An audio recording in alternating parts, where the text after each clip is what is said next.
Hello friends, आपका स्वागत है लाइट स्टडी यूट्यूब चैनल में। इस वीडियो में हम साइंस के 30 इंपॉर्टेंट क्वेश्चंस को सॉल्व करेंगे। तो चलिए दोस्तों, वीडियो स्टार्ट करते हैं। हमारा पहला क्वेश्चन है, साइनोकोबाल्मिन क्या है। ऑप्शन ए दिया है विटामिन ए, ऑप्शन बी दिया है विटामिन सी, ऑप्शन सी दिया है विटामिन B12 और ऑप्शन डी दिया है विटामिन ई। तो साइनोकोबाल्मिन विटामिन B12 को कहते हैं, यानी हमारा ऑप्शन सी सही आंसर है। साइनोकोबाल्मिन एक लौह तत्व है जिसकी कमी से एनीमिया रोग हो जाता है। लौह तत्व यानी साइनोकोबाल्मिन में लौह यानी आयरन पाया जाता है और आयरन की कमी से एनीमिया रोग हो जाता है। एनीमिया रोग यानी शरीर में खून रक्त की कमी हो जाती है। अगला क्वेश्चन है, अल्जाइमर रोग में मानव शरीर का कौन सा अंग प्रभावित होता है। ऑप्शन ए दिया है लिवर, ऑप्शन बी दिया है किडनी, ऑप्शन सी दिया है फेफड़े, ऑप्शन डी दिया है मस्तिष्क। तो यहाँ पर मस्तिष्क हमारा सही आंसर है। अल्जाइमर रोग में मानव शरीर का मस्तिष्क प्रभावित होता है। तो ऑप्शन डी हमारा सही आंसर है। अल्जाइमर रोग में मानव शरीर का मस्तिष्क प्रभावित होता है। वयस्कों तथा वृद्धों को होने वाली इस बीमारी का प्रमुख लक्षण याददाश्त में लगातार कमी आना है। इस रोग में मस्तिष्क की कोशिका खराब होकर नष्ट होने लगती हैं। तो अल्जाइमर रोग मानव शरीर के मस्तिष्क यानी मस्तिष्क में अल्जाइमर रोग होता है। वयस्कों तथा वृद्धों को होने वाली इस बीमारी का प्रमुख लक्षण याददाश्त में लगातार कमी, यानी कि वृद्धों और वयस्कों में ये रोग होता है, बच्चों में नहीं होता। और इस रोग में लगातार याददाश्त कम होती जाती है। इस रोग में मस्तिष्क की कोशिका यानी सेल्स खराब होकर नष्ट होने लगती हैं।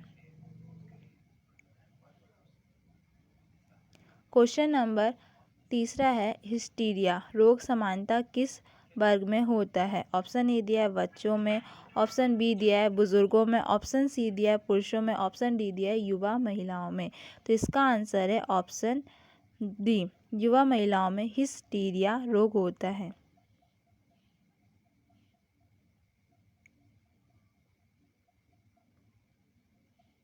हिस्टीरिया रोग सामान्यतः उन महिलाओं को अधिक होता है जो युवा व अविवाहित होती हैं।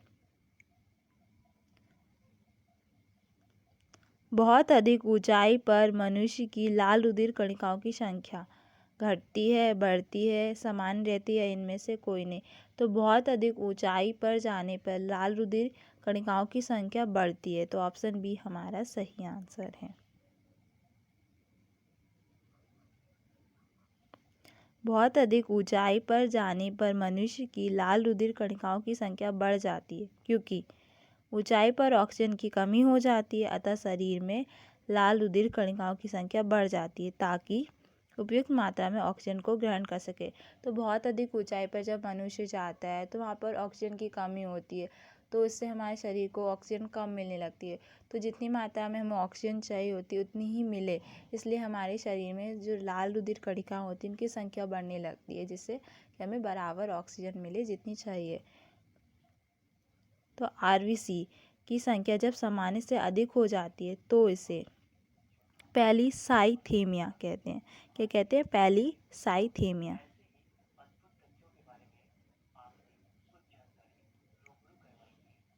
अगला क्वेश्चन है, कौन सा हार्मोन लड़ो या उड़ो हार्मोन कहलाता है। ऑप्शन ए दिया है एड्रीनेलिन, ऑप्शन बी दिया है इंसुलिन, ऑप्शन सी दिया है एस्ट्रोजन, ऑप्शन डी दिया है थायरॉक्सिन। तो यहाँ पर ऑप्शन ए हमारा सही आंसर है, एड्रीनेलिन। एड्रीनेलिन लड़ो या उड़ो हार्मोन कहलाता है।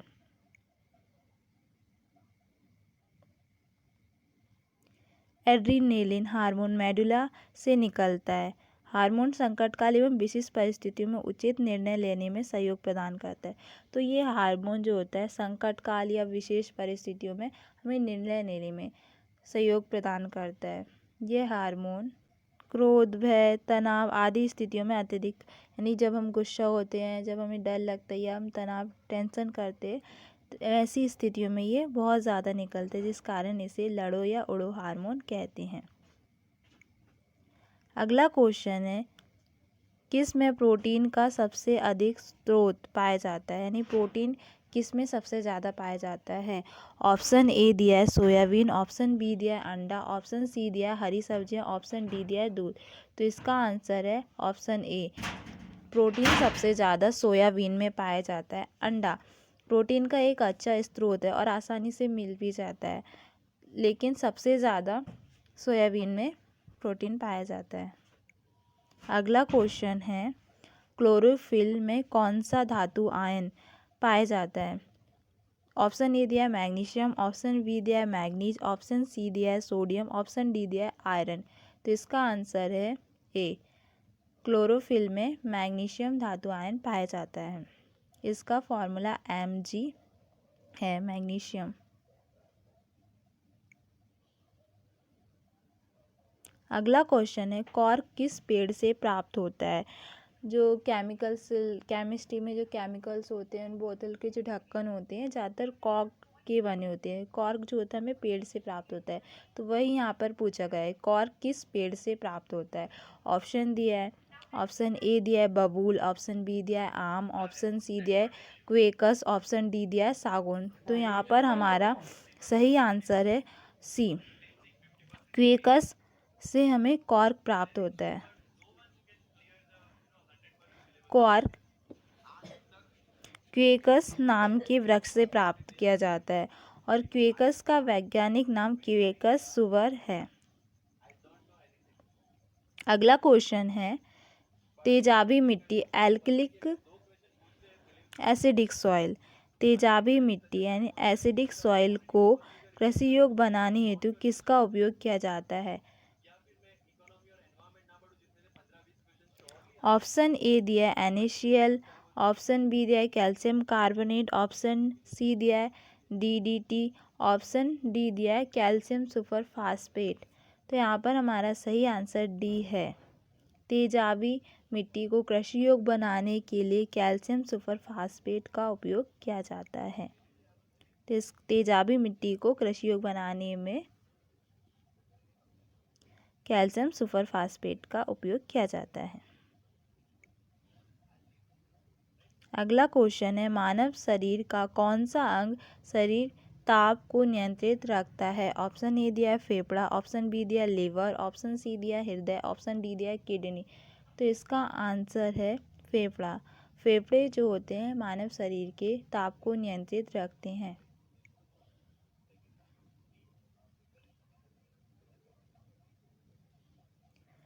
श्वसन क्रिया के दौरान शरीर के ऊतकों में प्रोटीन, वसा और कार्बोहाइड्रेट के उपापचय से शरीर को ऊष्मा मिलती है और इसके साथ ही जल वाष्प तथा कार्बन डाइऑक्साइड गैस जैसे पदार्थ उत्पन्न होते हैं। इनका निष्कासन श्वसन क्रिया के दौरान होता है, जिसके चलते शरीर का ताप भी नियंत्रित होता है। तो श्वसन क्रिया के दौरान ही शरीर के ऊतकों में प्रोटीन, वसा, कार्बोहाइड्रेट उपापचय की क्रिया होती है, जिसमें हमें एनर्जी मिलती है, ATP के रूप में मिलती है जो, और इसके साथ ही जल वाष्प और कार्बन डाइऑक्साइड भी मिलते हैं और ये श्वसन क्रिया के दौरान बाहर निकलते हैं। तो इन जल वाष्प और कार्बन डाइऑक्साइड से हमारे शरीर का जो ताप होता है वो नियंत्रित होता है। अगला क्वेश्चन है, सबसे भारी प्राकृतिक तत्व कौन सा है। सबसे भारी प्राकृतिक तत्व कौन सा है, यहाँ पर ये पूछा गया, ये नहीं पूछा गया कि सबसे भारी तत्व कौन सा है। भारी तत्व का पूछे तो वो अलग है और प्राकृतिक तत्व का पूछे तो वो अलग है। तो यहाँ पर हमारा ऑप्शन दिया है मरकरी, पारा, दूसरा ऑप्शन दिया है रेडियम, तीसरा ऑप्शन दिया है टंगिस्टन और चौथा ऑप्शन दिया है इरिडियम। तो इसका सही आंसर ऑप्शन ए है, सबसे भारी प्राकृतिक तत्व मरकरी है। सबसे भारी प्राकृतिक तत्व मरकरी, पारा है क्योंकि इसका घनत्व सर्वाधिक होता है। अगला क्वेश्चन है, सबसे भारी धातु कौन सा है। तो वहाँ पर हमने सबसे भारी प्राकृतिक तत्व के बारे में पूछा था और यहाँ पर भारी धातु के बारे में पूछा है। तो यहाँ पर ऑप्शन दिया है, ए दिया है यूरेनियम, बी दिया है थोरियम और सी दिया है सीरियम और डी दिया है रदरफोर्डियम। तो यहाँ पर हमारा आंसर यूरेनियम है, सबसे भारी धातु यूरेनियम है। तो ऑप्शन ए हमारा सही आंसर है। अगला क्वेश्चन है, धातु के टुकड़ों को टाँका लगाने वाला मिश्रण होता है। धातु के टुकड़ों में टाँका यानी उन्हें जोड़ने वाले जो पदार्थ होता है वो किसका मिश्रण होता है? तो ऑप्शन ए दिया है जस्ता और टिन का, ऑप्शन बी दिया है जस्ता और सीसा का, ऑप्शन सी दिया है टिन और सीसा का, और ऑप्शन डी दिया है इनमें से कोई नहीं। तो इसका आंसर ऑप्शन सी है। धातु के टुकड़ों को टाँका लगाने में टिन और सीसा के मिश्रण का उपयोग किया जाता है। धातु के टुकड़ों को जोड़ने के लिए रांगे का प्रयोग किया जाता है, जो कि टिन और सीसे के मिश्रण से तैयार किया जाता है। अगला क्वेश्चन है, दवा बनाने के काम आता है। ये ऑप्शन दिए, इनमें से कौन है जो दवा बनाने में काम आता है? ऑप्शन ए दिया है बेंजोइक अम्ल, ऑप्शन बी दिया है नाइट्रिक अम्ल, ऑप्शन सी दिया है पिक्रिक अम्ल, ऑप्शन डी दिया है अम्लराज। तो इसका आंसर ऑप्शन नंबर ए है। दवा बनाने में बेंजोइक अम्ल प्रयोग किया जाता है, काम आता है। अगला क्वेश्चन है, सबसे अधिक संख्या में किस तत्व के यौगिक हैं? ऑप्शन ए दिया है नाइट्रोजन, ऑप्शन बी दिया है हाइड्रोजन, ऑप्शन सी दिया है कार्बन, ऑप्शन डी दिया है सल्फर। तो इसका आंसर ऑप्शन सी है। सबसे अधिक संख्या में कार्बन यौगिक बनाता है।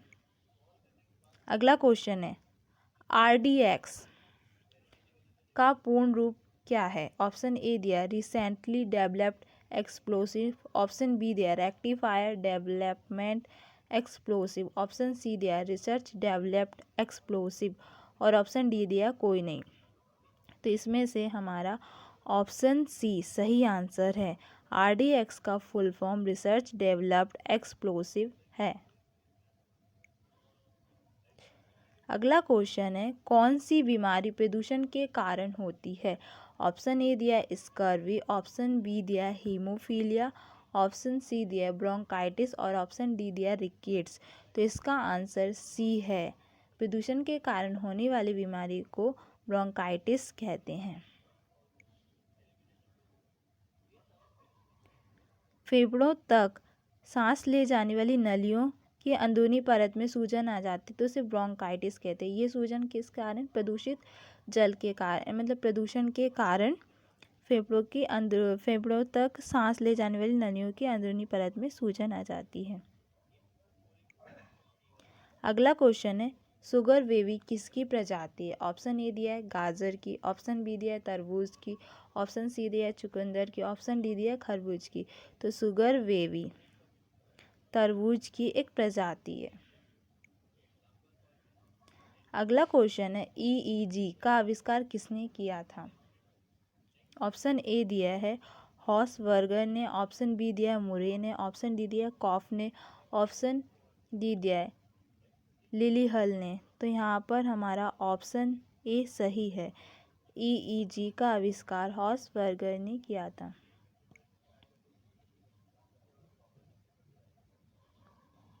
मस्तिष्क की कोशिकाएं विद्युत आवेगों के माध्यम से एक दूसरे के साथ संपर्क करती हैं। तो जो मस्तिष्क की सेल्स होती हैं वो विद्युत आवेग, इलेक्ट्रिकल इम्पल्स यानी विद्युत आवेगों के द्वारा एक दूसरे से संपर्क करती हैं। ईईजी प्रक्रिया का इस्तेमाल इन गतिविधियों से जुड़ी समस्याओं का पता लगाने के लिए किया जाता है। जो सेल होती है उनमें जो भी विद्युत आवेगों के माध्यम से एक दूसरे से संपर्क करती हैं, यानी जो गतिविधियाँ होती हैं उनका पता हम ईईजी से लगाते हैं कि कहीं मस्तिष्क में कोई खराबी तो नहीं। मस्तिष्क की कोशिकाओं के ये सिग्नल मशीन द्वारा रिकॉर्ड किए जाते हैं। तो मस्तिष्क की कोशिकाएं विद्युत आवेगों के माध्यम से एक दूसरे के साथ संपर्क करती हैं। ईईजी प्रक्रिया का इस्तेमाल इन गतिविधियों से जुड़ी समस्याओं का पता लगाने में किया जाता है। तो विद्युत आवेग के माध्यम से एक दूसरे संपर्क में रहती हैं और ईईजी के माध्यम से, ईईजी के द्वारा हम इन गतिविधियों से जुड़ी जो भी समस्याएं, यदि किसी व्यक्ति में ये जो सेल्स होते हैं उनके जो भी एक दूसरे संपर्क के जो भी माध्यम उनमें कोई खराबी है तो उसका पता हम ईईजी के माध्यम से लगा सकते हैं। मस्तिष्क कोशिकाओं के ये सिग्नल हम ईईजी द्वारा मशीन में रिकॉर्ड कर लेते हैं और बाद में डॉक्टर इनको देखते हैं कि कहीं और कोई असाधारण तो नहीं।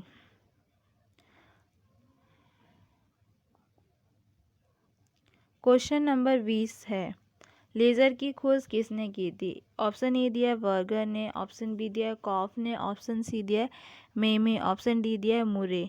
तो यहाँ पर ऑप्शन सी हमारा सही आंसर है। लेज़र की खोज मेमे ने की थी। अगला क्वेश्चन है, अधिकांश एंटीबायोटिक दवाइयाँ किससे बनाई जाती हैं? तो ऑप्शन ए दिया है कवक से, ऑप्शन बी दिया है वायरस से, ऑप्शन सी दिया है बैक्टीरिया से, ऑप्शन डी दिया है लाइकेन से। तो यहाँ पर ऑप्शन सी हमारा सही आंसर है। अधिकांश एंटीबायोटिक दवाइयाँ बैक्टीरिया से बनाई जाती हैं। अगला क्वेश्चन है, हिपेरिन का निर्माण किसके द्वारा होता है? तो ऑप्शन ए दिया है वृक्क कोश का, ऑप्शन बी दिया है दंड कोश का, ऑप्शन सी दिया है अस्थि मज्जा और ऑप्शन डी दिया है रुधिर कोश का। तो यहाँ पर हमारा ऑप्शन डी सही आंसर है। हिपेरिन का निर्माण रुधिर कोशिकाओं द्वारा किया जाता है। हिपेरिन वह प्रोटीन है जो शरीर के अंदर रक्त को जमने नहीं देता। अगला क्वेश्चन है, मस्तिष्क ज्वर किस जीव के कारण होता है? ऑप्शन ए दिया है कुत्ता, ऑप्शन बी दिया है जीवाणु, ऑप्शन सी दिया है कबूतर, ऑप्शन डी दिया है सुअर। तो इसका सही आंसर है बी, मस्तिष्क ज्वर जीवाणु के कारण होता है। अगला क्वेश्चन है, भारत में श्वेत क्रांति का जनक किसे कहा जाता है? ऑप्शन ए दिया है वर्गीस कुरियन, ऑप्शन बी दिया है नॉर्मन बारलोंग, ऑप्शन सी दिया है अमृता पटेल, ऑप्शन डी दिया है एम.एस. स्वामीनाथन। तो इसका सही आंसर ऑप्शन ए है। भारत में श्वेत क्रांति का जनक वर्गीस कुरियन को कहा जाता है। अगला क्वेश्चन है, किसके दूध में वसा की मात्रा सर्वाधिक होती है? ऑप्शन ए गाय, ऑप्शन बी भैंस, option C reindeer, option D ऊंट। तो इसका सही आंसर है सी रेनडियर। तो रेनडियर के दूध में वसा की सबसे अधिक मात्रा होती है। अगला क्वेश्चन है, विश्व की दूध की रानी किस नस्ल की बकरी को कहा जाता है? Option A Saanen, option B अल्जीरियम, option C Angora, option D Marathi. तो इसका सही आंसर ऑप्शन ए है। विश्व की दूध रानी सानेन नस्ल की बकरी को कहा जाता है। अगला क्वेश्चन है, जिस पौधे में फूल या बीज नहीं बनते उसे कहते हैं? ऑप्शन ए दिया है आर्किड्स, ऑप्शन बी दिया है जिम्नोस्पर्म, ऑप्शन सी दिया है क्रिप्टोगैम्स, ऑप्शन डी दिया है एंजियोस्पर्म। तो इसका सही आंसर सी है। जिन पौधों में फूल और बीज नहीं बनते उन्हें हम क्रिप्टोगैम्स कहते हैं। 28वां क्वेश्चन है, मनुष्य के शरीर में सर्वाधिक पाए जाने वाला प्रोटीन कौन सा होता है? ऑप्शन ए दिया है मायोसिन, ऑप्शन बी दिया है कोलेजन, ऑप्शन सी दिया है एल्ब्यूमिन। तो इसका सही आंसर बी है। मनुष्य के शरीर में सबसे सर्वाधिक कोलेजन नामक प्रोटीन पाया जाता है। अगला क्वेश्चन है, पौधों में भी जीवन होता है, यह किसने बताया था? ऑप्शन ए दिया है जेसी बोस, ऑप्शन बी दिया है एम.एस. स्वामीनाथन, ऑप्शन सी दिया है मेघनाथ शाह। इसका सही आंसर ए है। जेसी बोस ने कहा था कि पौधों में भी जीवन होता है। अगला क्वेश्चन है, एक्यूपंक्चर क्या है? ऑप्शन ए दिया है हृदय का एक रोग, ऑप्शन बी दिया है ट्यूब और टायर की सफाई, ऑप्शन सी दिया है सुइयों के माध्यम से उपचार। तो एक्यूपंक्चर क्या है? तो इसका सही आंसर सी है। एक्यूपंक्चर यानी सुइयों के माध्यम से उपचार।